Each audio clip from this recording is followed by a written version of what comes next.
Your ticket into the heart of football. Welcome to the Breakfast Club's Inner Sanctum. Great to have Big Max with us again on a Tuesday morning in the Inner Sanctum after a Dees win over the Kangas on the weekend. Morning, Max. Morning, gents. I must have done all right first time around. Invited back. Happy to be here. No, great to have you back, particularly after a winning weekend. It's always nice to come in after a win, we've found from our Inner Sanctum guests. Yeah. You've done well. It's a little bit easier to talk after a win. You don't have to be as careful as what you say when you win. Now, but before we get into footy stuff, we were talking about Ben Simmons before 7 o'clock and trying to work out his height. Somebody was telling us off the SMS that Aaron Sandlands is 2'11". He's 3 centimetres taller than Ben. What size are you? 208. You're on the number. Yeah. Same. Okay, so we've got... You're running the point. So I play point guard as well. Yeah. When I shaking back. So when you watch him, when you look at him, and do you think to yourself, I can do that? I could do that, or there's no way I could do that? No, look, LeBron's taller. I think LeBron's 209. So you look at them and just go, they're absolute freaks. Like they can do what our smallest player on our field can do, and they're 6'10". It's crazy. It is crazy. Yeah. But talking of the big blokes, you're back. Now everyone loves a ruckman after this round. Yourself, we look at Steph Martin, Sinclair and Brodie Grundy. Everyone's got to have a ruckman again. Yeah, it was actually, I watched a few games this week, which is rare. I don't normally tend to watch too many games when I'm playing, but the Friday night game between Grundy and Cruiser was an epic ruck battle, and then Steph again on Saturday, and then Sinclair Saturday night. So there were some guys playing some really good football, which was good. Do you think that what makes those ones good and yourself is... I guess the added value, apart from just taking a centre bounce or doing throw-ins and ball-ups, is that follow-up work, the tackling, and in your case, marking really well? Yeah, and I think some of the press about the rucks back is everyone's talking about the third man rule gone, but majority of the rucks that are playing well at the moment, it's got nothing to do with their ruck work. So Grundy's dominating around the ground, as is Steph. Nick Nat almost won the game in the last quarter, so it's not really about the third man up rule.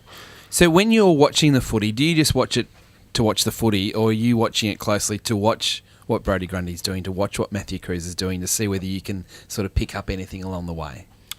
Usually to watch the footy. I got a little bit bored of Australia just winning gold every time I turned on the TV. So usually just watch the footy, but I find it hard not to watch Grundy and Cruiser go at it as well. So there's a battle within the battle. Yeah, because I was interested with watching you play, particularly the last 2 weeks, that there's been a lot of commentary around you almost being an extra midfielder for Melbourne. And for someone that is 208 centimetres, that's quite an achievement. Is it something that you've had to work on? Is it something that you've sort of focused on in the pre-season, that you want to be a little bit more like your former teammate Stephen Martin and do more things around the ground? Or is it just something that we're noticing a little bit more now? There's probably a little bit Ruzzi's commentated our last 2 games, and I've slipped a little bit under the table for him to just pump me up every now and then. They seem to talk about my weight a lot, which is, it was a hot topic during the pre-season when there was no footy, but I'm a little bit over the weight talk now. But every ruckman now has to be able to play like a mid. You don't necessarily need the high numbers. When I get off the ground, I don't necessarily hope that I've had a best on ground performance. I'm more focused on what Goody thinks the ruckman needs to do to be able to win the game. That's what I was out of the team for a while when I was young, because I focused a little bit on my performance rather than the team's performance. So, to be honest, I couldn't care if I come off with a 3-vote game or if we win the game. So is it natural for you to run around and chase and tackle and get disposals? Is that something that you always did through your junior footy, or is this something that you've added to your game? That it's one thing to be tall and get the hit outs, but it's another thing to be a meaningful contributor around the ground? Yeah, I've never thought height's a barrier when you're out on the ground. As soon as the ball hits the ground, Jimmy's just quicker than me, so he's just over there quicker. And probably reaction time's probably a lot better as a mid as well. So rucks tend to pick it up a little bit slower, but there's definitely no barrier for me when the ball's around the ground in the contest. But around the ground, in terms of trying to get a mark or an uncontested mark or being involved in a switch, that's probably not my play.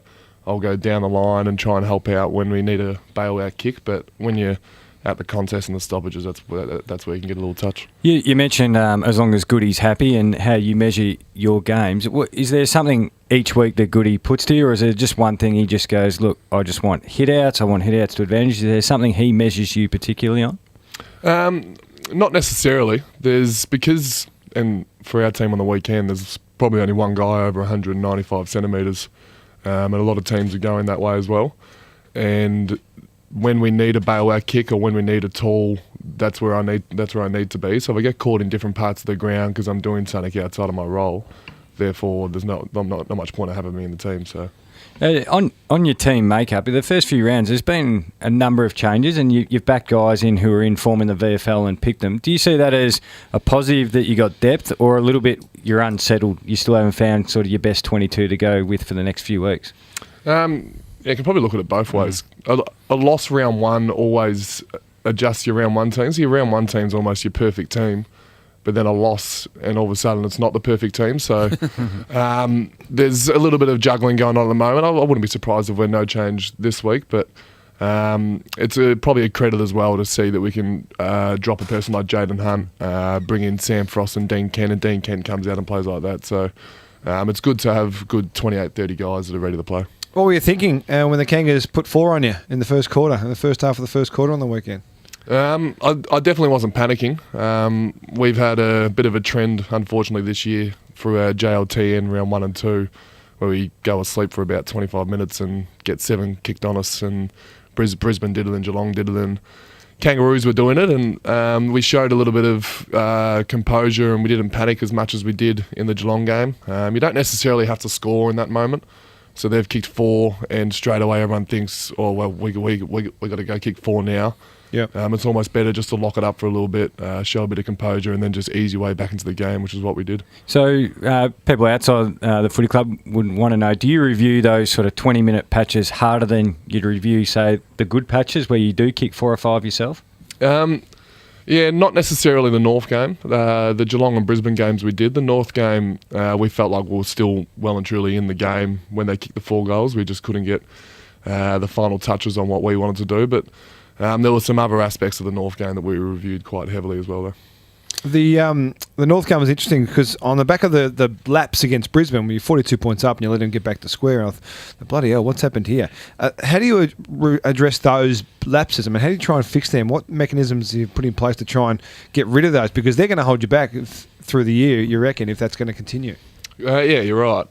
Football's got to a point where momentum's the biggest thing in footy, and yeah. Teams can get 3 or 4 goals, or a team that has momentum that kicks 0 goals, they've obviously missed their opportunity. So you got to make the most of your momentum, and Brisbane did against us. And the way for us to stop it was just to get back to basics, and it took us a long time to get there. So that's probably where the leaders have really got to stand up and get the messages across to the other 18 players on the ground, and just get back to what we did at training, what we do, get going into the game. So for our listeners out there that are listening to this and trying to work out how it all operates on game day, when that happens. So there's a run on from the opposition, and you said before, you don't have to score at that time. You've got to stop them bloody score and get the game back to a neutral situation. Are there code words you use? Does the runner come out? How do you flick into that mode? The runner does come out, and also there's a bit of sort of talk going on between the leaders and whatnot, and then the mids will get together and the backs always get together after a goal, and I'm sure the forwards do as well. But for a midfield point of view, we just got to go back to hitting the ball into a spot that we know that we can control it, get our numbers over there, and either win the ball or make the tackle. So Half Whitey and myself do a lot of radio, and we get, people call in or ask us, why doesn't the coach just give them an absolute bake, the old-fashioned rocket after those sort of poor quarters? How much effect does that actually have on a player when the coach comes down and he's losing his mind? Because the general public, think, well, they should just be tearing strips off the wall. Does it actually have that effect anymore? The only problem with if you do go for the bake, sometimes that can take the whole quarter, and then you sit there and you're about to go out and you go, he didn't tell us how to win. So there's a little bit of confusion there. So the more positive reinforcement, and then just the one room for improvement is a lot clearer, especially quarter time and 3/4 time, where the young guys are watching Howie's hangers over in the background and watching the sprint for money. So it can become a little bit confusing. So if the coach just comes out there with one message and everyone's well and truly clear, it's a lot easier. But every now and then you're probably due for a bake as well. Do you think that the game against Brisbane particularly, and maybe even with the slow start against North Melbourne 12 months ago, you would have lost? You can probably put a good case that we would have. Maybe not 12 months ago, maybe more 24. But we've probably come a long way, to be able to stop momentum. Like I said, I think it's one of the biggest things in the game at the moment, trying to stop momentum and trying to capitalise on momentum when you have it. And we've been able to stop it probably not as quickly as we wanted to in the St Kilda JLT game and the Brisbane game, but we've been able to stop it. Because I think it's the reason I asked that question is that a lot of Melbourne supporters, they probably are scarred from the past, the recent past. You get in that situation is that inevitability that Melbourne's going to lose from here. It's not going to happen. Typical Melbourne. But I prefer to take the positives out of what you're able to do against Brisbane, and then what you're able to do against North Melbourne. Settle, as you said, not lose your composure. That is a real positive sign of what you're now capable of doing. Yeah, and Brisbane showed us that Nathan Jones has still got a lot of pull in this game. His last 6 minutes against Brisbane to win us the game was superb. So getting players like that to stand up who have been involved in the club and this mental scarring, to see him stand up and show that we've changed is probably the best way to look at it. You talked about Nathan Jones. You had some pretty strong words to say about him over the weekend, about the significance of him as a Melbourne player. Yeah, I wrote a nice column for him. I reckon he's very underrated. In terms of, if you have a look at his raw numbers, he matches up with the best Melbourne players has been in terms of 3 best and fairest and 250-odd games. There's not many people. Jim Steins has won 4 and he's the only one ahead of him, and David Neitz has played 300. He's one of the only ones ahead of him. So if you have a look at his raw numbers, he probably deserves to be up the best, but obviously we've been a pretty poor team when he's been playing, so it's hard to measure. 7:20 on a Tuesday morning. If you just joined us in the inner sanctum, Max Gawn from the Dees. 7:23 on a Tuesday morning on the Breakfast Club. Big Max Gawn from the Dees is part of our team in 2018. We're very excited about that. I came across a stat the other day, Max, that got me thinking. 94 points is the lowest winning score in every game this year, apart from the one in Cairns. The water polo game. 94 points is the lowest winning score.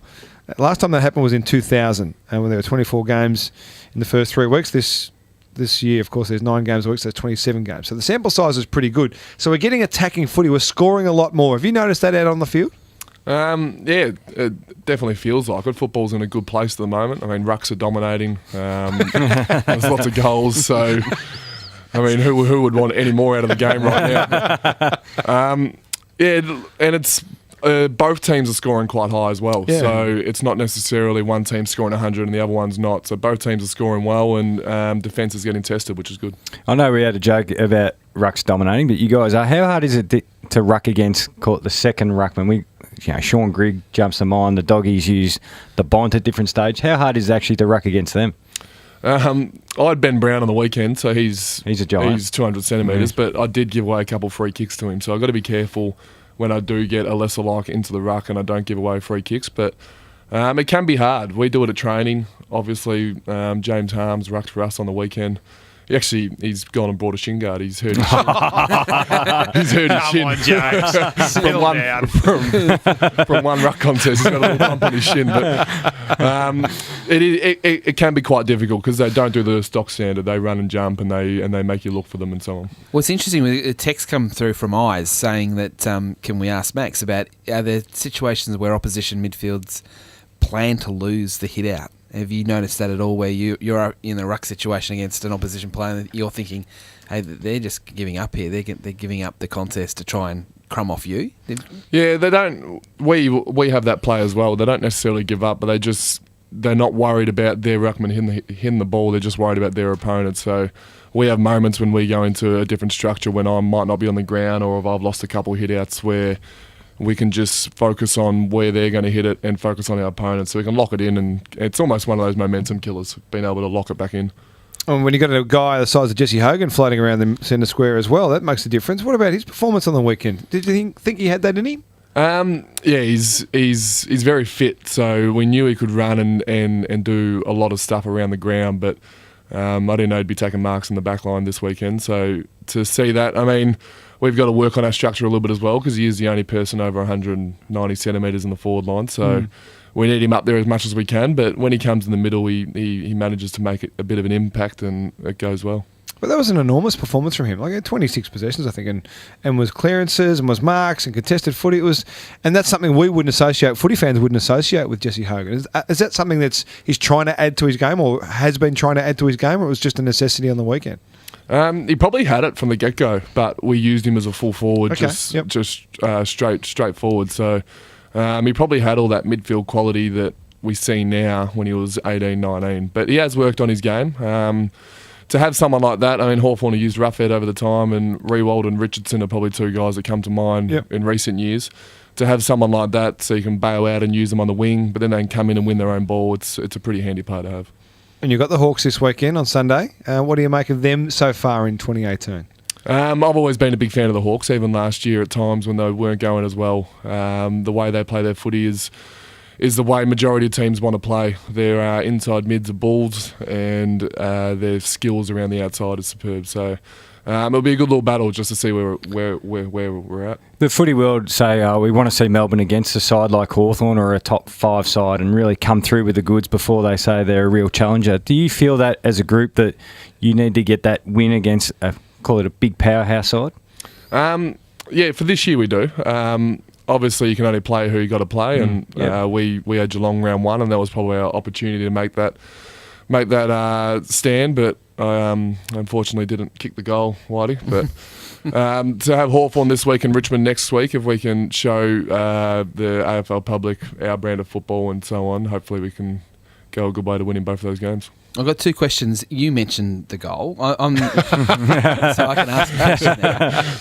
But for our listeners, how much do you dwell on that? How much do you put it to the side? As a professional athlete, what's it like in that sort of moment afterwards and even in the weeks afterwards when it comes to that? Because, you took an amazing mark. Do you feel guilty? Do you feel disappointed? What goes through your mind after that? Obviously, it's very disappointing to miss that goal. I didn't necessarily know how long was left. If I'd have known that long was left, I definitely would have kicked it. But I pinpointed the guy in the crowd, and then as I kicked it, the guy in the crowd went for a run, sharp left. So I found it quite hard to kick it straight. But look, it is very disappointing, and I love my social media as well. And social media was a bit intense for 4 days, and a couple of guys that lost some 10 grand multis all because of me. So. There was a couple of sort of days that were a little bit testing there, but the good thing about footy, it's a shocking cliche, but being able to get up to Brisbane the next week and play Brisbane makes you forget all about it. So it doesn't fuel you? Because even just in the short time you've been in here and listening to you like motivation, you like things said about you and about your club to get you going. Is that something that may motivate you, or is it something that you forget about quickly? I'll definitely try and get in that position again. I'd like to make amends for the kick I've done. To see that we could be 3-0 is one thing that probably hurts me a little bit. And come September, if that is a costly game, that'll hurt me. But I would love to be in that position again to see if I can make amends. Jimmy loves that. He's nodding away. He loves that. The other one I wanted to ask you about is Tom Mitchell, because every time someone plays Hawthorn, they're asked about Tom Mitchell. Now, you've got a unique situation where you're going to be around him a lot on the weekend. So are you watching a lot of tape of him during the week to work out where he's going and where he positions himself, or are you more worried about where your midfielders are? I'm a little bit on the fence because Tom Mitchell's my captain of my super coach. So. It's one of those ones, if we win but he plays well, I'm still happy. But no, he's actually there's some media going around about him, about some of his junk time touches, or they're not that good. But he's a genuine star. He ability to win the ball at the contest and then get it out to his more outside and mids is superb, and he's almost untaggable because he wins the ball at the coalface. So we got to try and stop him somehow. If it's we put a ball on him and hope Nathan Jones or Clayton Oliver can go head to head, or if we actually run with him. So his starts of the year is one of the best I've seen. Well, it's going to be a great game on Sunday. I mean, absolute crack at the MCG. Hawks fans, Deem fans, get there. 3:20 is the bounce of the ball at the mighty MCG, and you'll see Big Max Gawn dominating again in the ruck, no doubt. Good on you on the weekend, Maxie. To you and the boys. We'll look forward to seeing what happens Sunday. Thanks, boys.